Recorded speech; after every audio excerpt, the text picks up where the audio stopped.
broken down.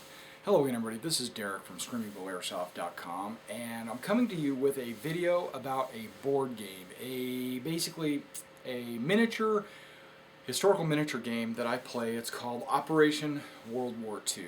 Now, it's not an airsoft video. This is a game. This is a game that you play on a table in your house with miniatures and terrain and dice and the rule set and some friends. Now,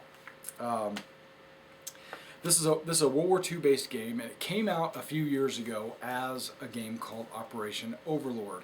Operation Overlord was a game put out by Alzo Zero, distributed and published by Italeri. A lot of you are familiar with Italeri.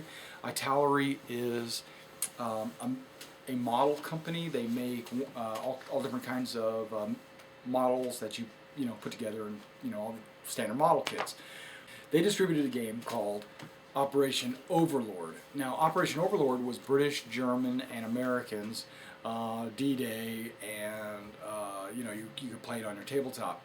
And then later on, many years down the line, they came out with this version supplement called Berlin 1945, which included the Russians. And so as soon as they included the Russians, they changed the name from Operation Overlord to Operation World War II. And then later on down the line, like a year or so ago, they printed this book called Operation World War II. Let's talk about the game a little bit. Okay, it's played with 1/72 or 28 millimeter miniatures on a table that has model terrain like trees and buildings and hedges and walls and things like that on the table, and you have your tanks and your miniature figures that you move around the table, and you determine how far they can move using a ruler. You also determine how far they can shoot, same with that ruler, and you have modifiers to hit, and you roll dice to determine if you can hit or not hit, and then you have and then they do damage, and there's morale and things like that. And that's the basic gist of the game. The game came out by a company called Italeri, and Italeri makes an awesome product in 1/72 figures. These 1/72 figures, you could actually, let's say you bought an American Paratrooper box set, right? That American Paratrooper box set would come with 50 figures in it, and those 50 figures would only cost you about $10, around $10. You're paying $10 for a box of 50 figures.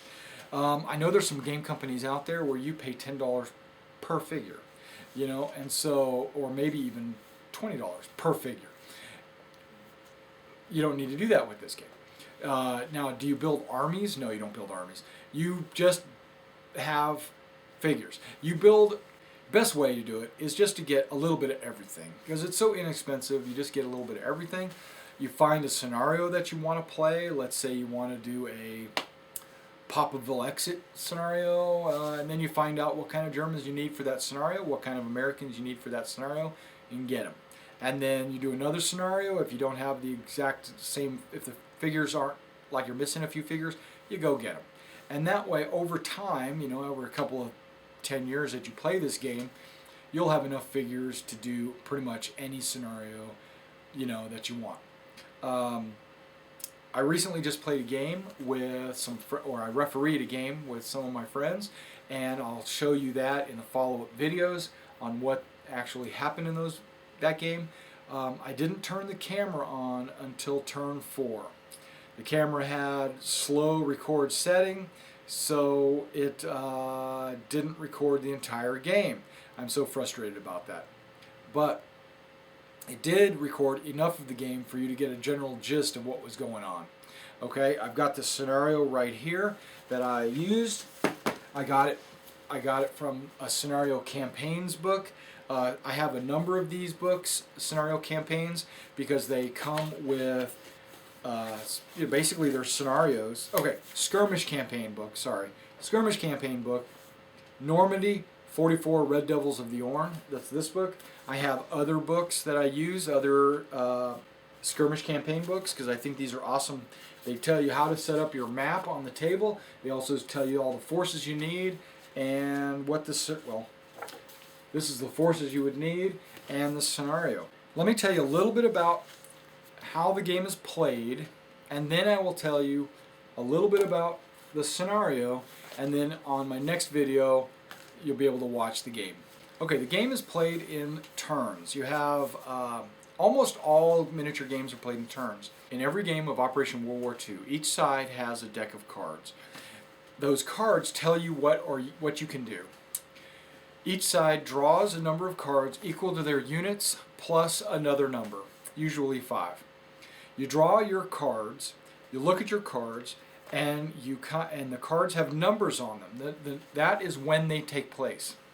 Now you have more cards than you have units. So you have choices of what you want to do. These cards range from movement to shooting to ambushing to assaulting, suppressive fire. Okay? Those are the actions you can perform. The cards simulate that you don't have total control over your men. In a lot of miniatures games, in most miniature games, what you do is you move and you shoot. You move and you shoot. And in this game, you don't do that. You either move or you shoot, or you move and shoot with penalty. That's an assault. So you have to decide, do I want to move? Do I want to shoot? And then, let's say you've got a deck full of nothing but move cards. Well, that's all you can do is move.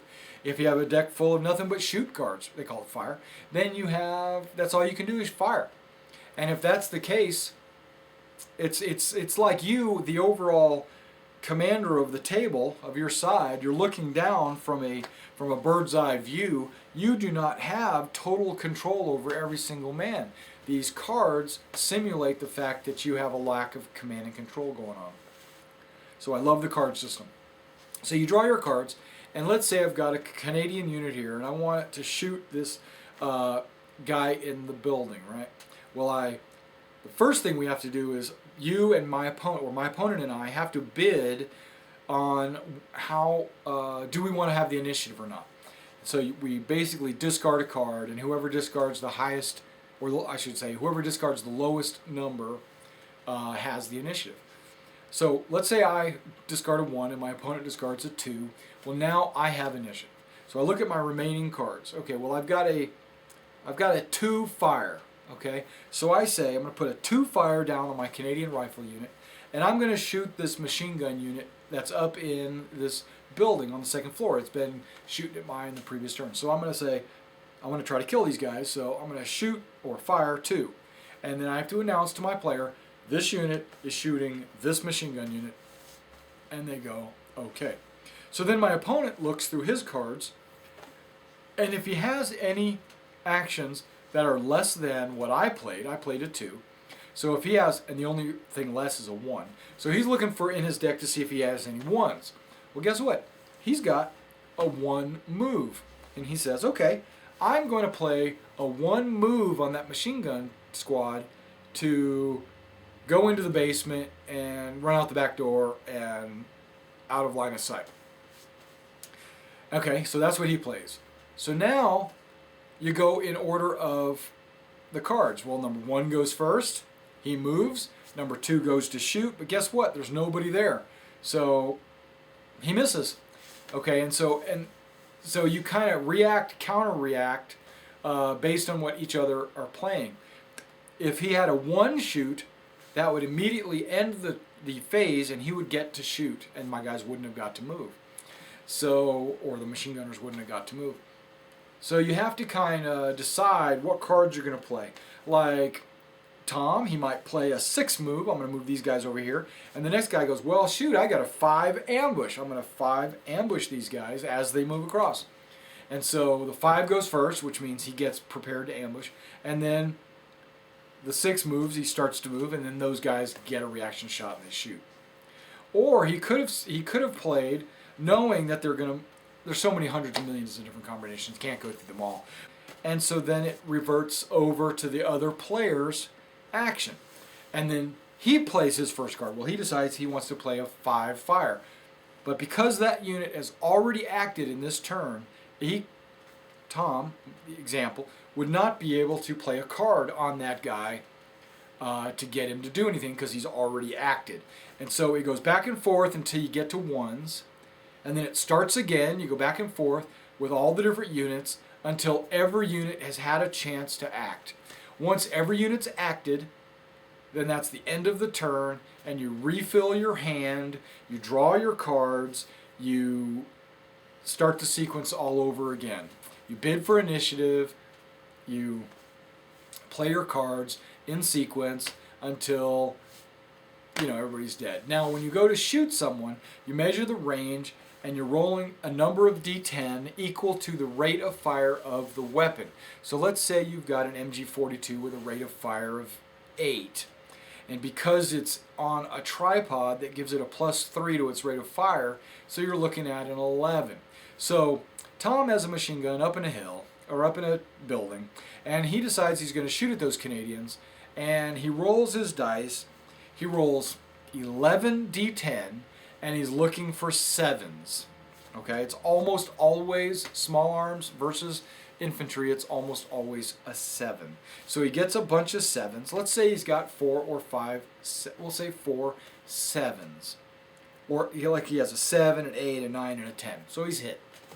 He picks those 4 dice up, and now he's rolling for damage.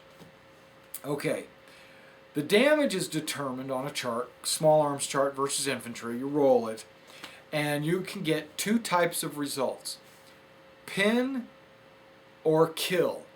Okay, most of the numbers say if he is in light cover, he's pinned. I'm sorry, let me take that back. If he's in heavy cover, he's pinned. Otherwise, he's killed. Some of them say if he's in medium or heavy cover, he's pinned. Otherwise, he's killed. And some say if he's only in light cover, he's killed. And it goes like that. So the chart is determines whether or not he's pinned or killed, but the terrain also affects what it is on the chart. It's not a minus or a plus to the table. It could be. He could have rewrote it in a different way. But the way the chart works, it's from 1 to 10, 1 being no effect, 2 is pin, and then it goes based on your cover that you're in, whether or not you're pinned or if you're killed. And that's pretty much the way it goes. And then you play all your turns out until victory. And your victory conditions are determined by the scenario. Now, in the videos I'm going to show you, we were using Skirmish Campaigns, Red Devils of the Orne book, and I was using Canadian Counterattack. And in Canadian Counterattack, it shows how the table is to be set up. It shows how the table is to be set up, how the units are supposed to be deployed, and things like that. And here's the Canadian Counterattack scenario special rules, right? And then on the very next page, it tells you the German forces right here and the Canadian British forces right there. So what we're going to do is, in the video, on the start of the next video, I'll explain what's in this book here and what's transpiring in the game. So come back, check out our next video, which is going to, probably the next couple of videos, is going to be the game, and it's only going to be like from turn 4 to turn 7 or something like that. And then at the end of the videos, I'll explain who won and who lost and what happened. Give like an after-action review. Alright, so thanks for coming out and checking out this video, and be sure to check out the actual game of Operation World War II.